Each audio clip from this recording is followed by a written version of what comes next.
Bonjour à tous, bienvenue dans votre magazine environnemental Nature Co. Dans ce numéro, nous allons parler des véhicules à énergie solaire. Face aux enjeux écologiques actuels, la transition vers des solutions énergétiques durables est plus importante que jamais. L'utilisation des véhicules à énergie solaire réduit les émissions de gaz à effet de serre. Elle se présente comme une innovation prometteuse face à ces changements. Qu'est-ce qu'un véhicule à énergie solaire? Comment fonctionne-t-il et comment s'inscrit-il dans une démarche écologique? C'est en compagnie de M. Huster Akira, concepteur du premier prototype d'un tricycle à énergie solaire, que nous allons répondre à toutes ces questions.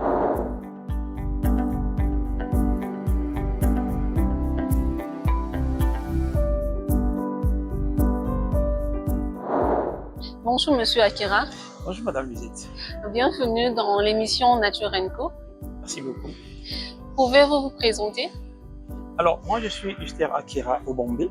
Je suis informaticien de formation et je suis aussi ingénieur dans le secteur des mécaniques, ingénieur autodidacte parce que la mécanique j'ai appris tout seul, je n'ai pas appris à l'école et donc voilà comment je me définis.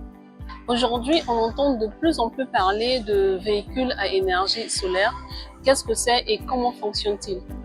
Alors, on entend parler d'énergie solaire sur les véhicules, oui, parce que c'est, on va dire, un apport innovant. Une voiture solaire aujourd'hui, c'est entre guillemets une voiture qui fonctionne grâce à l'apport de l'énergie solaire. Dans le sens où la plaque solaire va fournir de l'électricité, va être accumulée dans les batteries et puis cette voiture va fonctionner grâce à l'énergie électrique qui va être fournie par ces batteries. Donc en gros, c'est une voiture électrique qui fonctionne grâce à l'énergie solaire. Monsieur Huster, je rappelle que vous êtes le concepteur du premier prototype de tricycle à énergie solaire ici au Congo. Comment est née cette initiative? Alors cette initiative, elle date de quelques années.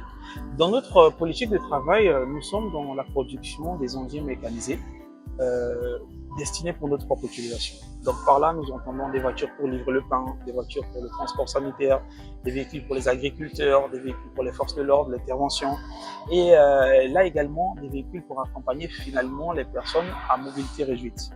Nous discutons très souvent avec ces personnes et on remarque qu'ils ont les mêmes problèmes, c'est-à-dire le déplacement. Donc on avait approché, on approche toujours un certain nombre d'entre eux pour leur demander finalement si on doit vous trouver une solution, ça sera de quel ordre. Et là, c'est là qu'on entend que il y a des gens qui sont, il y a des commerçants qui disent que moi je vais beaucoup vendre, je vais transporter plus, et seulement avec mon vélo, je ne peux pas parce que mon vélo il est limité, je ne peux pas transporter beaucoup de marchandises avec. Il y a d'autres qui disent écoute, moi je ne peux pas me rendre loin parce que mon vélo ne me permet pas.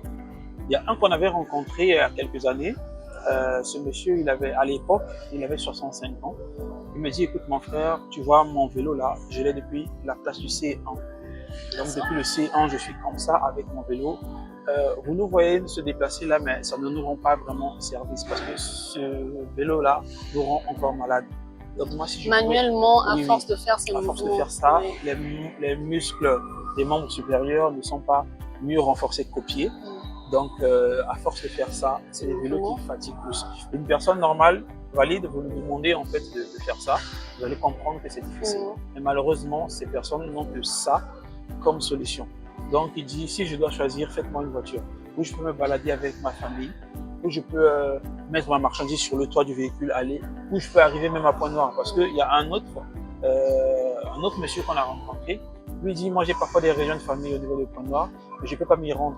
Pourquoi? Parce que les solutions que nous avons comme moyen de transport qui vont à Pointe-Noire, Océan du Nord, Transponie et autres, pour ne pas leur faire de la pub, malheureusement, ils ne nous proposent pas des services où on peut embarquer notre vélo, partir avec, c'est trop contraignant.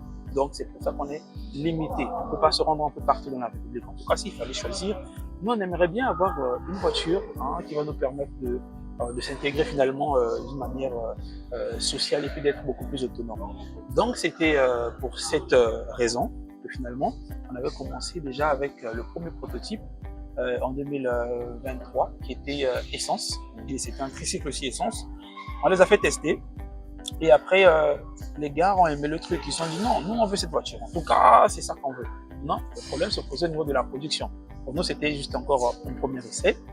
Et à l'époque, c'était le cabinet Servi, qui est patronné par M. Conta Prosper. Et c'est lui qui a finalement financé intégralement la fabrication du premier prototype essence. Alors là, certaines personnes vivant avec handicap nous ont vraiment mis la pression. Ils nous ont demandé de produire ce véhicule. Et après, chose inattendue, les personnes valides également ont aimé le concept. Ils ont dit, écoutez, nous aussi, on veut la même chose. Après, le gouvernement nous a écoutés grâce au ministère de l'Innovation technologique, sous leur bureau, leur direction en vrai, dirigée par M. Patrick. Il dit, écoutez, c'est quoi votre solution? On l'a expliqué. Il dit, pourquoi pas produire une autre version? Il dit, oui, on est déjà sur un prototype qui est 100% électrique. Il dit, ah bon, ah ouais. Et c'est là, finalement, qu'on a produit la version électrique grâce à l'Henri. Et finalement, quand les personnes encore, à mon avis, réduit, ont testé le prototype électrique, alors, là, c'était tout le monde est accroché, quoi. Tout le monde est accroché. Et même encore, les personnes valides sont accrochées de par le côté, on va dire, convivial de ce véhicule, le côté pratique de ce véhicule. Tout le monde en veut maintenant. Donc, voilà comment est née l'idée. C'était d'abord pour résoudre un problème de mobilité pour les personnes vivant avec handicap. Et après, aujourd'hui, ça va devenir un véhicule où tout le monde veut l'avoir. Parce que d'autres disent que c'est mieux qu'une moto, d'autres disent que je préfère ça. C'est plus pratique, c'est petit, la maintenance elle est facile et ça se range facilement. On la recharge à la maison ou parfois au soleil. Donc du coup, voilà un peu. Mais vous pouvez bien penser ou bien vous pouvez bien concevoir un véhicule à essence comme on voit. Pourquoi est-ce que vous avez pensé à concevoir un véhicule à énergie solaire? D'accord. À cause de plusieurs raisons. L'une des principales, c'est l'aspect écologique. Aujourd'hui, même les constructeurs des véhicules à essence, ils pensent à l'écologie. Ce que les gens ne savent pas, une voiture à essence également est tellement beaucoup réfléchie pour qu'elle pollue moins. Voilà. Au niveau de la sortie de la ligne d'échappement, il y a pas mal de technologies qui sont agencées pour permettre finalement une diminution finalement du taux de carbone. C'est-à-dire tous les constructeurs aujourd'hui parlent écologie.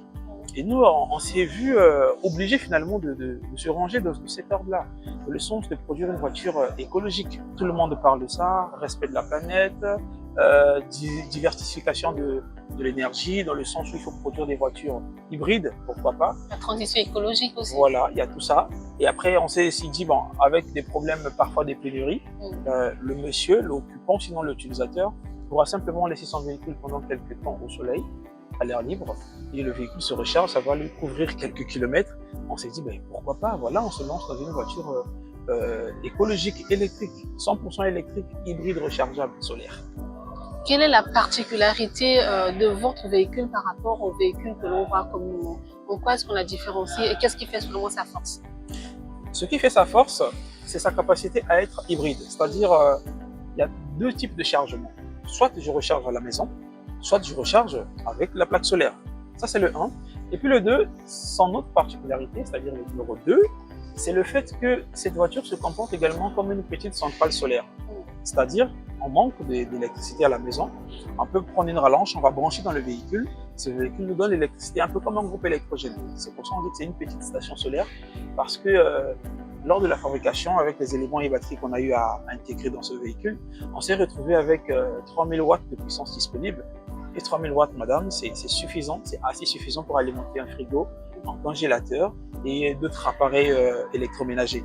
Donc du coup, ce véhicule va finalement, en dehors de l'aspect mobilité, ça va également permettre à l'occupant, c'est-à-dire au propriétaire, de l'utiliser également quand il y a coupure d'électricité.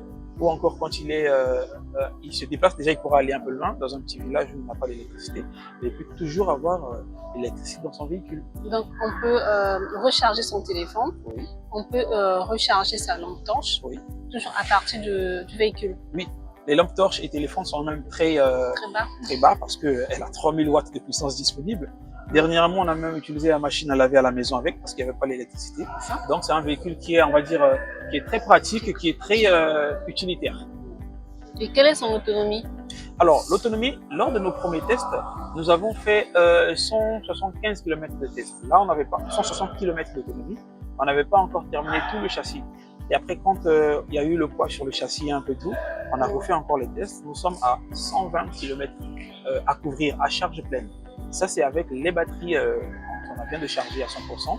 Maintenant, grâce à l'apport de la plaque solaire, ça nous rajoute encore 25 km de plus. Monsieur Huster, quel est l'impact environnemental de votre véhicule? On sait que c'est un véhicule qui ne pollue pas, mais peut en avoir quand même un impact environnemental. Alors, ça va peut-être vous étonner, mais sur ce véhicule, on va dire il y a quasiment pas d'impact au niveau écologique parce que ça respecte l'environnement dans plusieurs sens. Dans l'aspect même bruit, ce véhicule, il est anti-brouillon, on va dire. Il ne fait pas de bruit, c'est-à-dire donc il n'y a pas de nuisance sonore. Pas de nuisance sonore quand il circule, quand il est au démarrage, quand il roule, même quand on accélère, il n'y a pas un bruit qui va déranger qui que ce soit. Ça, c'est le 1. Et puis le deuxième impact positif, je vais dire, c'est que ce véhicule ne pollue pas. Déjà qu'il ne consomme pas de carburant, c'est un véhicule qui ne produit aucun CO2. C'est pour ça qu'on les appelle par des véhicules propres. Donc il n'y a pas de rejet dans l'air. Aucun. Okay. Pour terminer, comment est-ce que ce produit est accueilli dans la population au sein des ménages? Alors, en tout cas, ce produit, il est très bien accueilli parce qu'au départ, il était destiné pour les personnes vivant avec un handicap physique. Et très rapidement, les personnes valides également se sont trouvées impliquées dedans. C'est-à-dire, ils veulent ça, ils préfèrent ça que la moto. Il y a même d'autres qui ont dit, écoute, moi, je préfère ça pour faire un taxi moto parce que j'ai 3 personnes que je peux prendre derrière et je peux rouler sous la pluie. Par exemple, sous le soleil, je suis protégé grâce à ce véhicule. Et après, d'autres personnes, ça c'était vraiment inattendu, ont également posé le problème. Alors là, il s'agit des pêcheurs, je vais le dire comme ça. Les pêcheurs, ouais, les pêcheurs également, ils ont dit, écoutez, nous également, nous on veut une solution. C'est-à-dire, on veut un bateau aussi. Après, on s'est dit, ben oui, mais pourquoi pas électrique? Après, ça les a enchantés. On a eu à travailler avec pas mal de pêcheurs qui sont vraiment intéressés par le concept. Nous, on ne se voyait pas faire des bateaux, mais après, on s'est senti obligé de le faire. Du coup, on est sur un premier concept de bateau de pêcheurs qui sera destiné à la pêche. Il embarque autour de 13 personnes qui peuvent monter dans ce bateau.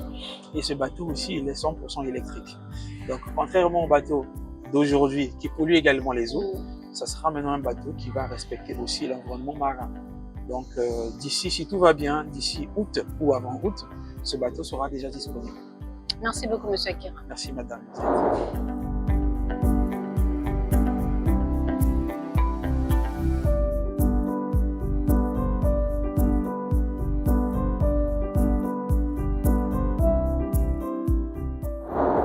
Les véhicules à énergie solaire représentent une avancée significative vers une mobilité durable. Bien qu'ils soient encore à leur début, ils offrent une alternative écologique et prometteur qui pourrait jouer un rôle dans la réduction de l'empreinte carbone. Nature & Co, c'est tout pour ce numéro.